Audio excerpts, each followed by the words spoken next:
أعوذ بالله من الشيطان الرجيم. بسم الله الرحمن الرحيم. يا أيها الذين آمنوا قوا أنفسكم وأهليكم نارا وقودها الناس والحجارة عليها ملائكة غلاظ شداد لا يعصون الله ما أمرهم ويفعلون ما يؤمرون. رب اشرح لي صدري ويسر لي أمري واحلل عقدة من لساني يفقهوا قولي. رب زدني علما. اللهم أرنا الحق حقا وارزقنا اتباعه وأرنا الباطل باطلا وارزقنا اجتنابه. سبحانك لا علم لنا إلا ما علمتنا إنك أنت العليم الحكيم.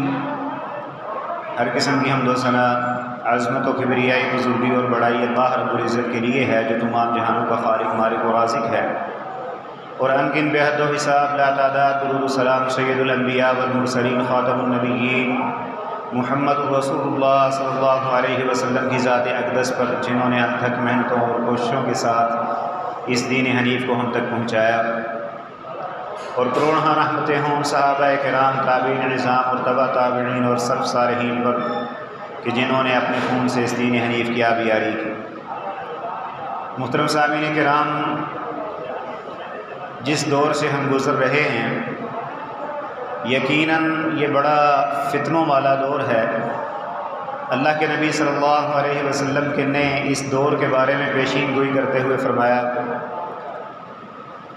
کہ سَتَكُونُ فِتَنٌ كَقِطَعِ اللَّيْلِ الْمُظْلِمِ، کہ ایسے عجیب و غریب فتنے جو ہیں وہ اس امت کو لپیٹ لیں گے۔ جس طرح رات اندھیری ہوتی ہے، اس طرح کے اندھیرے قسم کے بالکل نہ سمجھ آنے والے فتنے جو انسان کو اپنی لپیٹ میں لے لیں گے، اور اس میں انسان کی حالت یہ ہو جائے گی کہ یصبح الرجل مؤمنا ویمسی کافرا ویمسی مؤمنا ویصبح کافرا۔ صبح کے وقت انسان مومن ہوگا تو شام کو کافر ہو جائے گا، شام کو مومن ہوگا تو صبح کو کافر ہو جائے گا۔ اور اسی طرح دوسری حدیث میں اللہ کے نبی صلی اللہ علیہ وسلم فرماتے ہیں، آپ نے اہل مدینہ کو مخاطب کر کے فرمایا کہ اے اہل مدینہ، میں تمہارے گھروں کے اندر فتنوں کو اس طرح دیکھ رہا ہوں جس طرح کہ موسلا دھار بارش ہوتی ہے، جب وہ برستی ہے تو ہر گھر کے اندر داخل ہو جاتی ہے، اسی طرح کے فتنے تم مسلمانوں کو اپنی لپیٹ میں لینے والے ہیں۔ اور آج تقریباً اسی دور سے ہم گزر رہے ہیں، آئے دن کوئی نیا فتنہ جو ہے وہ کھڑا ہو جاتا ہے، اور روزانہ ہم کسی نئے سے نئے فتنے کی لپیٹ میں آئے ہوتے ہیں۔ ابھی حالیہ دنوں کے اندر ایک بہت بڑا فتنہ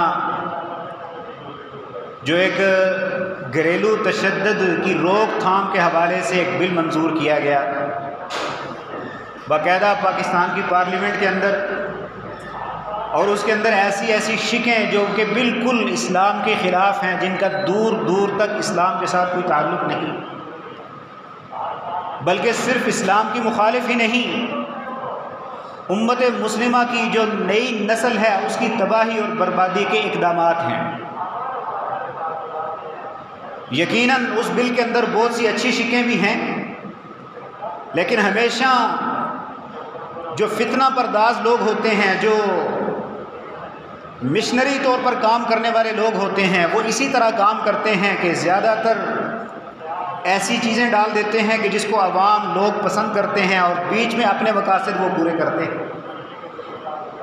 یہاں بھی کچھ ایسا ہی کیا گیا کہ گھریلو گھروں کے اندر تشدد جو ہے اولاد پر، بیوی پر، باور یہ کروایا گیا کہ ہم گھروں کے اندر اصلاح کا ماحول پیدا کرنا چاہتے ہیں، لیکن اس اصلاح کے ماحول کے اندر انہوں نے اسلام کا جو بہترین نظام ہے اسے تباہ و برباد کر کے رکھ دیا، جس کے اندر ایک شک یہ ہے کہ آپ اپنے بچوں کی پرائیویسی جو ہے اس کے اندر دخل اندازی نہیں کر سکتے، حائل نہیں ہو سکتے.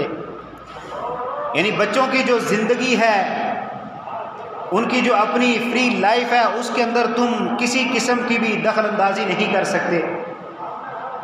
بعین ہی وہی اہل یورپ اور کفار کا، یہود و نصارہ کا بنایا گیا قانون کہ بچوں کی اپنی زندگی ہے، تم ان پر کسی قسم کی کوئی زور زبردستی نہیں کر سکتے، ان کو کسی دین کی دعوت نہیں دے سکتے، ان کو مار پیٹ نہیں سکتے، ان کو تہذیب نہیں سکھا سکتے اور ادب نہیں سکھا سکتے.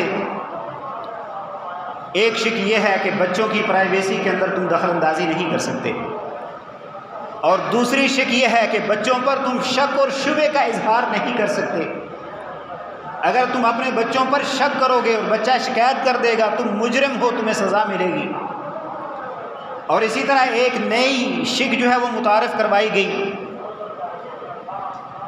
کہ آپ بچوں پر معاشی تشدد، یعنی اگر بچہ جو ہے وہ بدتمیزی کرتا ہے، آپ بطور سزا اس کو دینے والا جو خرچہ ہے اس کے اندر کمی کر دیتے ہیں یا بند کر دیتے ہیں، تو یہ معاشی تشدد ہے، یہ آپ نہیں کر سکتے.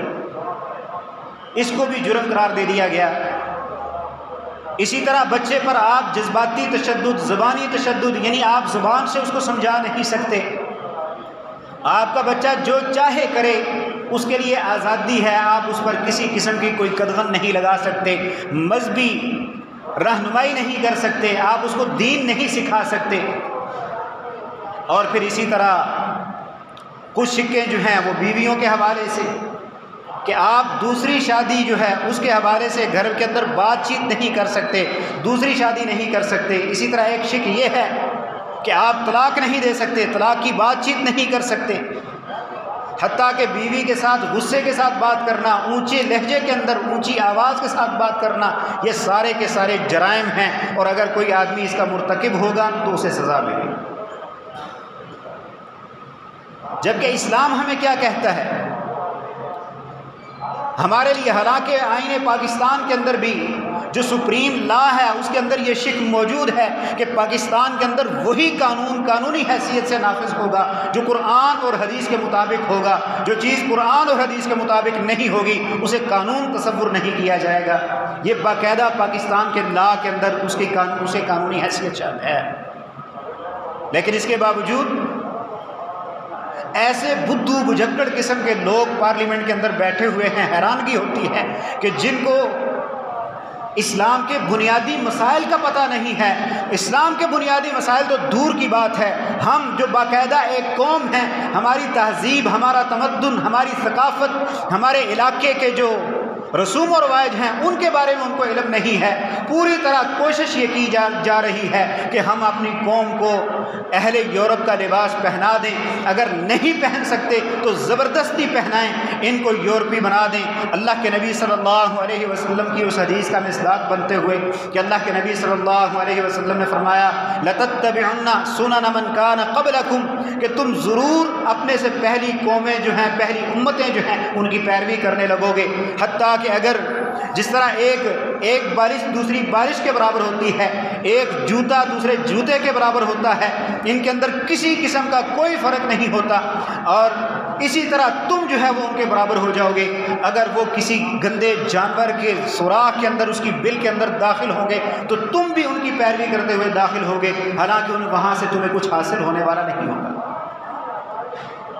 تمہیں پتا ہوگا کہ یہاں سے ہمیں کچھ ملنے والا نہیں، یہاں ہم تباہ و برباد ہو جائیں گے، لیکن چونکہ یہود و نصارہ اس بل کے اندر داخل ہو رہے ہیں تو ہم نے بھی ہونا ہے. بس بعین ہی وہی حالات آج مسلمانوں پر کہ ہم نے آنکھیں بند کر کے ان کی پیروی شروع کر رکھی ہے. ہمیں اس بات کا احساس نہیں کہ اللہ رب العزت فرماتے ہیں یا ایھا الذین آمنوا ان تطیعوا الذین کفروا یردوکم علی اعقابکم فتنقلبوا خاسرین. اے ایمان والو، اگر تم کفار کی اطاعت و فرما برداری کرو گے تو میں تمہیں الٹا دوں گا. یردوکم علی اعقابکم، وہ تمہیں ایڑیوں کے بل پھیر دیں گے، تمہاری پالیسی کو ریورس کر دیں گے، تمہاری ترقی جو ہے وہ تنزلی کے اندر بدل جائے گی اور تمہارا انجام خسارہ اور نقصان ہوگا، تم دنیا کے اندر کامیاب نہیں ہو سکتے. اسلام ہمیں کیا سکھاتا ہے؟ اسلام تو یہ کہتا ہے کہ یا ایھا الذین آمنوا قوا انفسکم واہلیکم نارا، اے ایمان والو تم پابند ہو، تم نے اپنے بیوی بچوں کو ان کو جہنم کی آگ سے بچانا ہے، تم ذمہ دار ہو۔ اللہ کے نبی صلی اللہ علیہ وسلم فرماتے ہیں کلکم راع وکلکم مسئول عن رعیتہ، تم میں سے ہر شخص نگران ہے اور اس کی زیر نگرانی لوگوں کے بارے میں اس سے سوال ہوگا کہ اس نے اپنے زیر نگرانی لوگوں کے ساتھ کیا سلوک کیا۔ اور تفصیل کے اندر اللہ کے نبی صلی اللہ علیہ وسلم نے فرمایا کہ ایک مرد اپنے گھر کے اندر اپنے بیوی بچوں کے بارے میں اس سے سوال ہوگا، وہ ان کا نگران ہے، حتیٰ کہ ایک بیوی جو ہے وہ اپنے خامند کے گھر کے اندر اس کے بیوی بچوں پر نگران ہے، اس سے اس کے بارے میں سوال ہوگا۔ اسلام کہتا ہے نہیں، انما اموالکم واولادکم فتنہ، تمہارا مال تمہاری اولادیں تمہارے لیے فتنہ اور آزمائش ہیں، تمہیں قطعاً اجازت نہیں کہ تم ان کو پیدا کر کے گلیوں کے اندر آوارہ چھوڑ دو، یہ جو چاہیں کرتے پھریں، چاہیں یہ نشہ کریں، چاہیں یہ ڈاکے ڈالیں، چور بن جائیں، نہیں، تمہاری ذمہ داری ہے، تم نے ان کی تربیت کرنی ہے۔ تمہارے بچے جو ہیں وہ فطرت اسلامی پر پیدا ہوتے ہیں، ان کے والدین ان کو یا یہودی بناتے ہیں، عیسائی بناتے ہیں، کسی بھی دین پر سکھانے والے، ان کے چلانے والے ان کے والدین ہوتے ہیں، لہٰذا تم والدین پابند ہو، تم نے اپنے بچوں کی تربیت کرنی ہے، کہیں ایسے نہ ہو کہ تمہاری غلط تربیت کی وجہ سے تمہارے بچے جہنم کے اندر چلے جائیں۔ اسلام پابندی لگاتا ہے، اسلام ذمہ دار ٹھہراتا ہے والدین کو کہ نہیں، تمہیں قطعاً اس بات کی اجازت نہیں کہ تمہارے بچے جو ہیں ان کو فری لائف مل جائے، وہ جو چاہیں کریں، وہ بچے ہیں، نہ ان کے پاس عقل ہے نہ سمجھ ہے، ان کو تم نے گائیڈ لائن دینی ہے، ان کو ہر قسم کی برائی سے تم نے بچانا ہے، ہر قسم کی نیکی پہ تم نے چلانا ہے، تم پابند ہو۔ لیکن یہود و نصارہ نے ہمیں سبق پڑھا دیا کہ بچوں کی فری لائف ہے، وہ اپنی زندگی کے اندر جو چاہیں کریں۔ اب اگر ایک والد جو ہے وہ نگرانی نہیں کر سکتا، وہ اپنے بچے پر شک نہیں کر سکتا، وہ اس کی تربیت نہیں کر سکتا، تو پھر کیا ہوگا؟ ہمارا معاشرہ، ہماری نئی نسل آنے والی وہ کیسی تیار ہوگی؟ آج پہلے سے ہی ہم اپنے بچوں کی وجہ سے پریشان ہیں کہ اس وقت یونیورسٹیوں کے اندر ہماری نوجوان نسل تقریباً 80% نشے کی عادی ہو چکی ہے۔ 80% نوجوان ہمارے نشے کے عادی ہیں، جو بیچارے کسی کام کے نہیں ہیں، نہ ان کی عقل کام کرتی ہے، نہ ان کی سوچ سمجھ کام کرتی ہے، بس ان کو نشہ چاہیے، ان کو سگریٹ چاہیے، جس نشے پہ وہ لگے ہوئے ہیں، اگر شیشے پہ ہیں تو وہ چاہیے، جس نشے پہ لگے ہیں بس اس کی دھن کے اندر وہ، ان کو کوئی غرض نہیں اسلام ڈوبتا ہے ڈوبے، ملک تباہ و برباد ہوتا ہے تو ہوئے، معیشت تباہ و برباد ہوتی ہے تو ہو جائے، بس ان کو اپنی اس بات سے غرض ہے۔ اور جو 20% بچتے ہیں وہ بیچارے فتنوں کا شکار ہیں،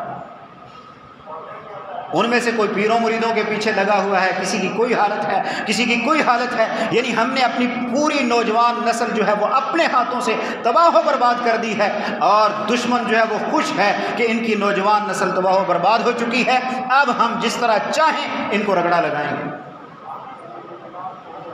تو خیر، میں عرض یہ کر رہا تھا کہ اسلام نے پابند بنایا ہے۔ اللہ کے نبی صلی اللہ علیہ وسلم نے اپنے پیارے صحابی سیدنا معاذ بن جبل رضی اللہ تعالی عنہ کو نصیحتیں کرتے ہوئے فرمایا کہ اے میرے پیارے صحابی، وَأَنفِقْ عَلَىٰ أَهْلِكَ وَعِيَالِكَ، اے میرے پیارے صحابی، آپ نے اپنے بچوں پر خرچ کرنا ہے، بچوں کی کفالت، ان کی دیکھ بھال، ان کی ذمہ داری، ان کو کھانا پلانا، یہ آپ کی ذمہ داری ہے۔ اللہ کے نبی صلی اللہ علیہ وسلم نے بچوں کی کفالت کے حوالے سے فرمایا کہ اللہ کے نبی صلی اللہ علیہ وسلم سے سوال کیا گیا، اللہ کے نبی صلی اللہ علیہ وسلم بہترین صدقہ کیا ہے؟ آپ نے فرمایا کہ بہترین صدقہ وہ ہے کہ جب صدقہ کرنے کے بعد آپ غنی رہیں، یہ نہیں کہ سارے کا سارا مال صدقہ کر دیں، یعنی صدقہ کرنے کے بعد بھی غنا موجود ہو، اور دوسری بات یہ ہے کہ آپ نے وَابْدَأْ بِمَنْ تَعُولُ، جن کی تم کفالت کر رہے ہو، اپنے بچوں سے تم نے صدقہ کرنا شروع کرنا ہے۔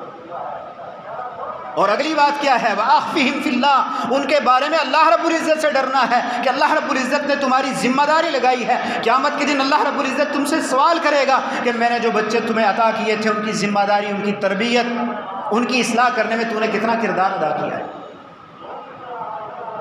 یہ نہیں کہ میں نے داڑھی رکھ لی ہے، میں حاجی صاحب ہوں، میں مصلی پہ 5 وقت مصلی پہ کھڑا ہوتا ہوں، تہجد پڑھتا ہوں، میں باقاعدہ میں نے سروزہ لگا رکھا ہے، میں باہر نکلتا ہوں، لوگوں کو تبلیغ کرتا ہوں، بس میرے لیے کافی ہے۔ نہیں، مجھ سے سب سے پہلے میرے بچوں کے بارے میں سوال ہوگا کہ تو نے اپنے بچوں کی تربیت کی ہے کہ نہیں۔ اللہ رب العزت اپنے نبی کو کہہ رہا ہے وَأَنذِرْ عَشِيرَتَكَ الْأَقْرَبِينَ، اے میرے پیارے پیغمبر آپ نے ڈرانا ہے، آپ نے اپنا کام شروع کرنا ہے. کہاں سے؟ اپنے قرابت داروں سے، قریبی رشتہ داروں سے، اپنے گھر سے شروع کرنا ہے. اللہ کے نبی صلی اللہ علیہ وسلم کی سب سے پہلی دعوت کس کو دی؟ اپنی بیوی سیدہ خدیجہ رضی اللہ تعالیٰ عنہ. ہم مسلمان ہیں، ہمارے لیے کوئی دوسرا نظام، کوئی دوسرا قانون، کوئی دوسرا دستور جو اسلام کے ساتھ ٹکراتا ہے نہیں مانتے. ہم اس کو جوتے کی نوک پر رکھتے ہیں، ایسے گندے نظاموں کو ہم نہیں مانتے. ہمارے لیے اللہ رب العزت نے جو نظام بنا کے بھیجا ہے وہ کافی ہے، سب سے بہترین اور خوبصورت نظام ہے. ہمارا رب چاہتا ہے کہ اے انسان تو آزاد ہے، تو کسی کے سامنے نہیں جھک سکتا، تو کسی گندے نظام کے سامنے نہیں جھک سکتا. تو میرا پیدا کیا ہوا، میں نے تجھے سب سے بہترین خوبصورت ڈھانچے کے اندر پیدا کیا، میں نے تجھے دنیا کے اندر عزت دی. اب اس عزت کا تقاضا ہے تو جھکے گا میرے سامنے، تو نظام فالو کرے گا تو میرا نظام، تو قانون و دستور بنایا ہوا فالو کرے گا تو میرا قانون و دستور. کسی انسان کے سامنے میں تجھے جھکنے نہیں دوں گا. لیکن ہمارا گندا نے، ہمارے یہ لیڈر اور ہمارے یہ گندے، اب ان کے لیے کیا الفاظ بولے جائیں، وہ آج ہمیں دنیا کے اندر، دنیا کی ذلیل ترین قوم جو نہ اپنے باپ کو پہچان سکتی ہو، نہ ماں کو پہچان سکتی ہو، ان کے سامنے جھکانا چاہتے ہیں کہ ان کے سامنے سجدہ ریز ہو جاؤ، ان کے گندے قوانین کو تم نافذ کرو. اور اسی طرح اللہ کے نبی صلی اللہ علیہ وسلم نے سیدنا معاذ بن جبل رضی اللہ تعالیٰ عنہ کو اگلی نصیحت کرتے ہوئے فرمایا کہ وَلَا تَرْفَعْ عَنْهُمْ عَصَاكَ أَدَبًا، اے میرے پیارے صحابی اپنے بچوں سے ادب کی لاٹھی پیچھے نہیں کرنی. یہ اسلام ہے. اسلام کہہ رہا ہے کہ اگر بچہ جو ہے وہ بدتمیزی کرتا ہے، بچہ جو ہے وہ گالم گلوچ کرتا ہے، اگر وہ بے روی کا شکار ہوتا ہے تو پھر تجھے اجازت ہے، تو نے اس کی سرزنش کرنی ہے، اس کو سزا دینی ہے، اور لاٹھی جو ہے وہ پیچھے نہیں کرنی، اس کو ادب سکھانا ہے، اس کی تربیت کرنی ہے. اسی طرح دوسری حدیث میں اللہ کے نبی صلی اللہ علیہ وسلم نے فرمایا مُرُوا صِبْيَانَكُمْ بِالصَّلَاةِ، اپنے بچوں کو نماز کا حکم دو، جب وہ نماز سکھانی شروع کر دو، جب وہ 7 سال کی عمر کو پہنچیں ان کو نماز سکھانا شروع کر دو، اور جب وہ 10 سال کی عمر کو پہنچ جائیں اور نماز نہ پڑھیں وَاضْرِبُوهُمْ، ان کی سرزنش کرو، ان کو سزا دو، سزا دے کے ان سے نماز پڑھواؤ. کیا اللہ کے نبی صلی اللہ علیہ وسلم کو نہیں پتا تھا کہ یہ تشدد ہے؟ کیا اللہ کے نبی صلی اللہ علیہ وسلم رحمت للعالمین نہیں ہے؟ اللہ رب العزت فرماتے ہیں میں نے پوری جہان کے لیے تمہیں رحمت بنا کے بھیجا ہے، اور محمد رسول اللہ صلی اللہ علیہ وسلم تمام انسانوں کے لیے بلا تفریق مذہب سب کے لیے رحمت بن کے آئے ہیں. آپ کی وجہ سے پوری انسانیت کو رحمت ملی ہے. وہ شخصیت کہہ رہی ہے کہ تم نے بچوں کی تربیت کرتے ہوئے لاٹھی استعمال کرنی ہے. ہاں اس کے لیے اصول الگ ہیں کہ جانوروں کی طرح پیٹنا نہیں ہے، ان کو اپاج نہیں کر دینا، سرزنش کرنی ہے تاکہ وہ بے روی کا شکار نہ ہو، بدتمیزی کا شکار نہ ہو. تم نے ان کی تربیت کرنی ہے. یہ اسلام ہمیں سکھاتا ہے. اور اس کے بدلے میں ہم نے نیا نظام، ہم زیادہ سمجھدار ہو چکے ہیں ہم اللہ رب العزت سے، محمد رسول اللہ صلی اللہ علیہ وسلم سے بڑھ کر اپنے بچوں پر شفقت کرنے لگے ہیں کہ ان کے لیے اس طرح کے الٹے سیدھے قانون. اور پھر وہ چاہتے کیا ہیں؟ اہل مغرب چاہتے کیا ہیں؟ میں نے پہلے بھی کئی دفعہ اس چیز کا ذکر کیا کہ انہوں نے تو اپنا سب کچھ تباہ و برباد کر دیا، نسلیں تباہ ہو گئیں، اولادیں تباہی بربادی کا شکار ہو گئی. اب وہ یہ چاہتے ہیں وَدُّوا لَوْ تَكْفُرُونَ كَمَا كَفَرُوا فَتَكُونُونَ سَوَاءً. اللہ رب العزت فرماتے ہیں کہ وہ یہ چاہتے ہیں کہ جس طرح انہوں نے کفر کیا، وہ تباہ و برباد ہو گئے، اسی طرح تمہیں بھی تباہ و برباد کر دیں. ہم تو ڈوبے ہیں صنم، تجھے بھی لے ڈوبیں گے. وہ تو خود ڈوب چکے ہیں، وہ تمہاری تہذیب کو، تمہاری ثقافت کو اور تمہارے اس بہترین نظام کو تباہ و برباد کرنا چاہتے ہیں. اب ایک والد کو اگر اس کی اولاد کی وجہ سے سزا ملتی ہے، اب کون سا غیرت مند والد جو ہے یہ برداشت کرے گا کہ اس کے سامنے اس کا بچہ بدتمیزی کرے، اس کو ڈانٹے، اس کا بچہ نشے کا عادی ہو جائے اور وہ اس کو روکے تک نہ، اس کا بچہ دنیا کے اندر بے روی کا شکار ہو جائے، وہ زنا کا مرتکب ہو جائے، وہ دنیا کے اندر ہر قسم کی فحاشی عریانی کا مرتکب ہو جائے، اور وہ باپ دیکھتا رہے، اس کو روکے نہ، اس کو ڈانٹے نہ. کون سا والد ہے جو یہ برداشت کرے گا؟ اور اگر کسی والد کو اس کی اولاد کی وجہ سے سزا ملتی ہے، وہ جیل چلا جاتا ہے، تو پھر کیا کوئی انسان یہ چاہے گا کہ میں اولاد پیدا کروں؟ پھر تو ہر انسان یہ چاہے گا کہ اولاد پیدا کروں گا، کل مجھے جیل کے اندر ڈال دے گی، لہٰذا ایسی ہے اولاد پیدا ہی نہیں کرنی۔ جب اولاد پیدا نہیں ہوگی تو تمہاری نسل کشی تو یہیں پہ ہوگی۔ اور پھر اسی طرح جو دوسری شک ہے بیویوں کے حوالے سے، ازواج کے تعدد ازواج کے حوالے سے، کہ آپ بیوی کے ساتھ اونچا نہیں بول سکتے، لفظ طلاق نہیں بول سکتے، آپ ایسے نہیں کر سکتے، غصے کے ساتھ بات نہیں کر سکتے۔ ارے بدبختو، اسلام کا نظام دیکھو، اسلام نے کتنا بہترین خوبصورت نظام ہمیں دیا ہے، ذرا اس کو پڑھ کے تو دیکھو، تمہیں پتہ چلے کہ تم اپنے بہترین نظام کو، اسلامی نظام کو چھوڑ کے جا کہاں رہے ہو۔ اسلام نے خاوند بیوی کے بہترین قسم کے اصول اور ضابطے بیان کیے۔ اسلام نے سب سے پہلی چیز وعاشروہن بالمعروف۔ دنیا کا کوئی نظام اٹھا کے دیکھو، اس طرح کے اصول مجھے دکھا دو۔ اللہ رب العزت فرماتے ہیں وعاشروہن بالمعروف، تم نے اپنی بیویوں کے ساتھ زندگی گزارنی ہے، بہترین طریقے سے زندگی گزارنی ہے، ان کے ساتھ کسی قسم کی اونچ نیچ نہیں ہونی چاہیے۔ اور اگر ان کی کوئی بات تمہیں ناپسند آتی ہے تو پھر وہ انسان ہیں، ان کے اندر بہت سی خوبیاں بھی ہیں، بہت سی کمزوریاں بھی ہیں، تو ان کی کسی کمزوری کو بہانہ بنا کے ان پر تشدد نہیں کرنا، بلکہ بڑے پیارے انداز سے ان کے ساتھ پیش آنا ہے۔ اگر ان کی کوئی بات تمہیں ناپسند لگتی ہے تو جو خوبصورت بات ہے اس کو سامنے رکھ لو، کہ اگر وہ کمزوری ہے اس کے اندر تو یہ خوبی بھی ہے، اس خوبی کو سامنے رکھ کے اس کے ساتھ سنو۔ یہ سب سے پہلا اور بہترین خوبصورت نظام۔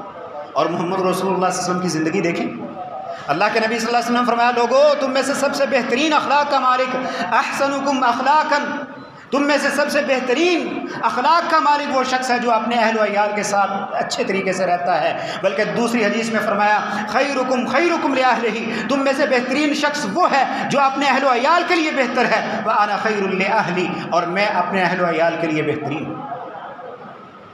اور اس کی شہادت ازواج مطہرات سے آپ سنیں۔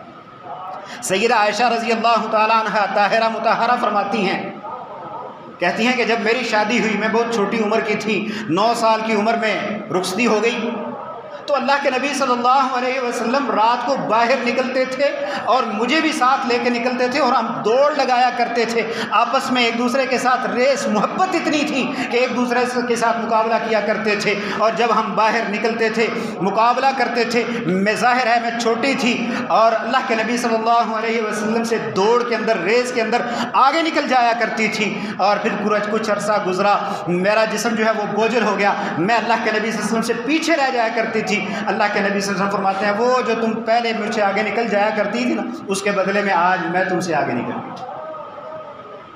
دکھائیں مجھے دنیا کے اندر کوئی ایسا گندا نظام جو اتنی پیاری زندگی کسی کو دیتا ہو۔ محمد رسول اللہ صلی اللہ علیہ وسلم، اسلام، اللہ رب العزت تمہیں اتنی بہترین زندگی دے رہا ہے کہ تم نے اپنی بیویوں کے ساتھ کس طرح رہنا ہے۔ جائے محمد رسول اللہ صلی اللہ علیہ وسلم کی زندگی کو پڑھ کے دیکھیں، کان النبی صلی اللہ علیہ وسلم فی محنت اہلہ، کہ اللہ کے نبی صلی اللہ علیہ وسلم جب گھر میں ہوا کرتے تھے اپنی بیویوں کے ساتھ ہاتھ بٹایا کرتے تھے، گھر کے کام کاج کے اندر اللہ کے نبی صلی اللہ علیہ وسلم ہاتھ بٹایا کرتے تھے۔ اور پھر اس کے بعد اللہ کے نبی صلی اللہ علیہ وسلم، اسلام نے جو اصول ہمیں بتلائے کہ اپنے گھر والوں کے ساتھ کیسے رہنا ہے، سب سے پہلا اصول بہترین طریقے سے زندگی گزارنی ہے۔ وَلَهُنَّ مِثْلُ الَّذِي عَلَيْهِنَّ بِالْمَعْرُوفِ، ان کے لیے بھی اسی طرح کے حقوق ہیں جس طرح کے تمہارے حقوق ان کے ذمے ہیں، یعنی جس طرح وہ پابند ہیں تمہارے حقوق کی ادائیگی کی، اسی طرح تم پابند ہو، تم نے بھی ان کے حقوق ادا کرنے ہیں۔ اللہ کے نبی صلی اللہ علیہ وسلم سے صحابی سوال کرتے ہیں، اللہ کے نبی صلی اللہ علیہ وسلم، ہم میں سے ما حق زوجۃ احدنا علیہ، ہم میں سے ہر ایک پر اس کی بیوی کے کون سے حقوق ہیں؟ اللہ کے نبی صلی اللہ علیہ وسلم نے فرمایا کہ جب تو خود کھانا کھلائے تو اپنی بیوی کو بھی کھانا کھلائے، اور جس طرح کا تو خود کھائے اسی طرح کا اپنی بیوی کو کھلائے۔ یہ نہیں کہ خود ہوٹلوں پہ جا کے اچھے اچھے کھانے دوستوں کے ساتھ بیٹھ کے کھا لو اور بیوی جو ہے وہ گھر کے اندر دال ساگ پہ گزارا کرے، نہیں، جس طرح کا کھانا تم نے کھانا ہے اسی طرح کا اپنی بیوی کو کھلانا ہے، جس طرح کا پہناوا تم نے خود پہننا ہے اسی طرح کا اپنی بیوی کو پہنانا ہے۔ اور فرمایا کہ اسے کبھی بھی کہیں بھی باہر اکیلا نہیں چھوڑنا، بے یار و مددگار نہیں چھوڑنا، جب بھی ہاں اگر اکیلی رہتی ہے تو گھر کے اندر، باہر اسے اکیلا چھوڑنے کی اجازت نہیں، اور اس کو تم نے تان و تشنی کا نشانہ نہیں بنانا، اس کے خاندان کو لے کر، اس کے بہن بھائیوں کو لے کر، اس کے والدین کو لے کر تم نے تان و تشنی نہیں کرنی، بہترین طریقے سے اس کے ساتھ زندگی گزارنی ہے۔ ولا تضرب الوجہ، اور کہیں اگر مار پیٹ کی ضرورت پڑ گئی ہے تو چہرے پہ نہیں مارنا، یہ اسلام ہمیں اصول سکھلا رہا ہے۔ اور اس کے بعد اگلی بات، اگر بیوی کے اندر کوئی ایسی باتیں آ چکی ہیں، سب سے پہلی بات کہ اس کی کمزوریاں اور خوبیاں جو ہیں ان کو آپس میں کمپیئر کرنا ہے، اور خوبیاں جو ہیں ان کو سامنے رکھنا ہے۔ ہلکی پھلکی جو کمزوریاں ہیں کہ کھانے کے اندر اونچ نیچ ہو گئی، کپڑوں کے اندر اونچ نیچ ہو گئی، ان کو تم نے کمزوری سمجھنا ہی نہیں۔ ہاں اگر کوئی اخلاقی کمزوری، ایسی کمزوری کہ جس پر واقعی سرزنش بنتی ہے، تو سب سے پہلے کیا کرنا ہے؟ فَعِظُوهُنَّ، ان کو نصیحت کرنی ہے، ان کو قرآن مجید کی آیات سنانی ہے، احادیث سنانی ہے۔ اور میں نے تجربہ کیا ہے کہ مردوں سے زیادہ عورتیں جو ہیں قرآن اور حدیث کو پک کرتی ہیں، مسائل کو پک کرتی ہیں۔ ان کو اگر بتا دو یہ مسئلہ اس طرح ہے، وہ پکی اس پر عمل پیرا ہو جاتی ہے۔ تو یہ کام کرنا ہے، ان کو نصیحت کرنی ہے۔ اگر وہ نصیحت سے باز نہیں آتی، اگلا کام کیا کرنا ہے؟ وَاهْجُرُوهُنَّ فِي الْمَضَاجِعِ، بستر الگ کر دینا۔ اور تقریباً 99% عورتیں ایسی ہیں کہ جو بستر الگ کرنے سے سمجھ جاتی ہیں، اور اللہ کے نبی صلی اللہ علیہ وسلم نے یہیں تک اپنی بیویوں کو سزا دی ہے، بستر الگ کرنے تک، یعنی کہ اگر ضرورت پڑی ہے تو اللہ کے نبی صلی اللہ علیہ وسلم سے یہ چیز ثابت ہے، اللہ کے نبی صلی اللہ علیہ وسلم نے 29 دن تک اپنی بیویوں سے بستر الگ کیا۔ ظاہر ہے انسان ہے، مسائل بن جاتے ہیں۔ اور پھر اسی طرح آخری بات کہ اگر کوئی ایسا واقعی ایسا مسئلہ ہے کہ وہاں سرزنش کی ضرورت ہے، تو پھر تم مار سکتے ہو۔ وَضْرِبُوهُنَّ، یہ قرآن کہہ رہا ہے، سورہ النساء ہے، وَضْرِبُوهُنَّ، تم ان کو مارو۔ اور مارنے کا اصول اور ضابطہ اللہ کے نبی صلی اللہ علیہ وسلم نے بتلا دیا کہ وہ سرزنش ہو، احساس دلانا مقصد ہے۔ ایسی مار پیٹ جو کہ جانوروں والی ہو، اس کی اجازت اسلام نہیں دیتا۔ اور پھر آخری بات جو ہے وہ طلاق ہے کہ ہاں اگر پھر تمہارا نباہ نہیں ہو سکتا تو پھر تم طلاق کی نوبت، پھر اللہ رب العزت نے باقاعدہ طلاق پہ پوری ایک صورت نازل کر دی۔ سورہ بقرہ کے اندر اللہ رب العزت نے 2-3 رکوع جو ہیں وہ پورے کے پورے طلاق پر، کہ اب یہاں یہ کہنا کہ طلاق دے ہی نہیں سکتے، یہ تو بالکل غلط ہے۔ اور اللہ رب العزت نے برابر دونوں کے لیے، مرد کے لیے طلاق کا قانون رکھا اور عورت کے لیے اللہ رب العزت نے خلا رکھا کہ ہاں اگر عورت کو خاوند کے ساتھ کوئی شکایت ہے، خاوند اسے پسند نہیں ہے، تو اللہ رب العزت نے اس کے لیے خلا رکھا کہ وہ خلا لے سکتی، اور دونوں کے لیے برابر حقوق اللہ رب العزت نے یہاں پہ رکھے۔ اور پھر اسی طرح دوسری شادی کا مسئلہ جو ہے کہ آپ دوسری شادی کر نہیں سکتے، بیوی کو بتا نہیں سکتے، یہ ساری کی ساری چیزیں یہود و نصارہ کے بالکل پے رول پر اور ان کے نظام کو فالو کرنا ہے۔ چور دروازے جتنے مرضی کھول لو، گرل فرینڈز تم جتنی مرضی رکھ لو، دوسری بیوی، دوسری شادی، تیسری شادی، چوتھی شادی نہیں کر سکتے۔ یہود و نصارہ کے ہاں یہی ہے، وہ یہی چاہتے ہیں کہ ان کی نسلیں برباد ہو جائیں، ان کی اعمال برباد ہو جائیں، ان کے عقائد برباد ہو جائیں۔ اور اللہ رب العزت نے فرمایا لوگو، کافر جو ہیں وہ اپنے مال خرچ کرتے ہیں، ينفقون اموالهم ليصدوا عن سبيل اللہ، وہ اپنے مال خرچ کرتے ہیں تاکہ تمہیں اللہ رب العزت کے رستے سے روک سکیں۔ فسينفقونها، وہ بہت خرچ کر چکے ہیں اور مزید خرچ کریں گے۔ آپ دیکھ لیں امریکہ نے کتنا کچھ خرچ کیا، اور آج پھر بیچارہ جو ہے وہ ہاتھ مل رہا ہے کہ میں نے اتنا خرچہ کیا اور آج پھر مجھے مار پڑ رہی ہے، اور مزید خرچ کرے گا۔ اللہ رب العزت فرماتے ہیں فَسَيُنْفِقُونَهَا، یہ قریب مزید خرچ کریں گے، پھر کیا ہوگا؟ ثُمَّ تَكُونُ عَلَيْهِمْ حَسْرَةٌ، پھر یہ افسوس بن جائے گا کہ ہم نے اتنا مال خرچ کیا، ہمیں پھر بھی کچھ حاصل نہیں ہوا۔ ثُمَّ يُغْلَبُونَ، پھر یہ دنیا کے اندر مغلوب ہو جائیں گے۔ ہم اپنے حکمرانوں کو کہتے ہیں کہ ان سے ڈرنے کی ضرورت نہیں ہے۔ سچی بات یہ ہے کہ یہ حکمران جب بھی اس طرح کے فیصلے کرتے ہیں تو ڈرتے ہیں، تب فیصلے کرتے ہیں۔ ان کو ڈر ہوتا ہے کہ کہیں یہ ہمیں مار نہ دیں۔ اور اللہ کے بندو، اللہ رب العزت سے ڈرو۔ اللہ رب العزت سے مضبوط پاور، سب سے بہترین طاقت کوئی نہیں ہو سکتی۔ سب سے بہترین طاقت اگر ہے تو وہ اللہ رب العزت ہے۔ اللہ رب العزت سے ڈرو۔ اگر ان سے ڈرتے رہو گے تو تم سے پہلے کتنے تھے جو ان سے ڈرتے تھے، آپ آج ان کا انجام دیکھ لو، کیا کس انجام کو وہ پہنچے ہوئے ہیں۔ اس لیے اپنے رب سے ڈرو، اللہ رب العزت سے ڈرو۔ یہ جو ملک اللہ رب العزت نے تمہیں عطا کیا ہے، اس کے اندر قانون بھی اللہ رب العزت کا ہونا چاہیے۔ اللہ رب العزت فرماتے ہیں یہ حدود ہیں اللہ رب العزت کی، اللہ رب العزت نے اب حدیں مقرر کر دی ہیں، تمہیں قطعاً اجازت نہیں کہ ان حدوں کو پھلانگو، کوئی ایسا قانون نافذ کرو جو قرآن اور حدیث کے خلاف ہو۔ اگر جو بھی قرآن اور حدیث کو پھلانگنے کی کوشش کرے گا، اللہ رب العزت کی حدود کو پھلانگنے کی کوشش کرے گا، فقط ظلم نفسہ، گویا کہ اس نے اپنی جان پر خود ظلم کیا ہے۔ لہٰذا کفار کو اللہ نے ذلیل کرنا ہے، ذلیل ہو رہے ہیں، ذلیل ہوں گے مزید۔ اللہ رب العزت تمہیں چاہتے یہ ہیں کہ تم ان کی ذلتوں کا تماشا دیکھو، نہ کہ ان کے اعلی کار بن جاؤ۔ اللہ رب العزت سے دعا ہے کہ اللہ تعالیٰ صحیح معنوں میں ہمیں سمجھنے کی توفیق عطا کرے۔ وما علیہ البلاغ۔ ہے۔